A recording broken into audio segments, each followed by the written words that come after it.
tash do të shikojmë për shembull një djalë i ri, kosovar mund të njoftohet me një amerikane. Dhe kështu të lind një dashuri në distancë. Dhe mandena ata të afrohen, pra sot dashuria është ma globale. Nuk është thjesht një gjë, i ka kalu sozat e tradicionales, i ka te kalu, dhe më thonë, çdo kufi të mundshme, dhe sot na mundem me pa edhe të këtërit, sidomos të gjenerata Z që nuk janë shumë të përfshirë, dhe më thonë, nuk e shohin dashurinë, dhe më thonë, në aspektin se kur e kemi pa na. Si diçka që, dhe më thonë, që ndodhë vetëm një herë, ndodhë vetëm një herë dhe kaq, apo den. E vërtet. Kjo është ajo. Po, kisha të lidh pak në aspektin i përmendi edhe tradicional. Adriani edhe rrjetet sociale, tashmë gjeneratën Z.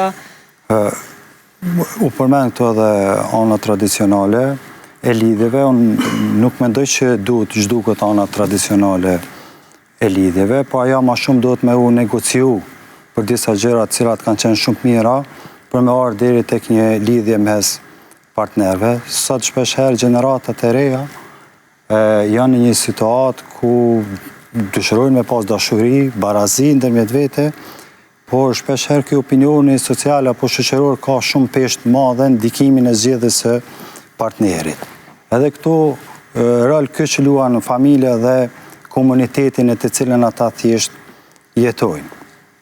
Mendoj që disa anë të mira në aspektin tradicional nuk guxojnë të harrohen nëse me të vërtet dëshirojnë me pas një siguri të përgjithshme mes partnerëve. Mos krijohet ajo bindje dhe përshtypja që sot po jetojmë në këtë epokë moderne bashkë kohore. Paktën që pyesin rrethin shoqërinë, çfarë mendoni për këtë djalë ose vajzë? Unë sot patjetër duhet me gjetë partnerin vet dhe nuk është domosdoshmëri me propozu dikush nga anëtarët e familjes, sepse jemi në kohët e vjetra, nuk ka gjë të keqe këto. Çka ka të keqe?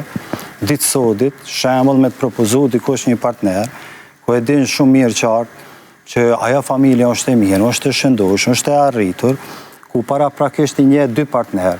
Edhe normalisht është një mundësi shumë e mirë e ardhë për më ullë me bisedu edhe me ardhë të një zgjidhje e konkrete.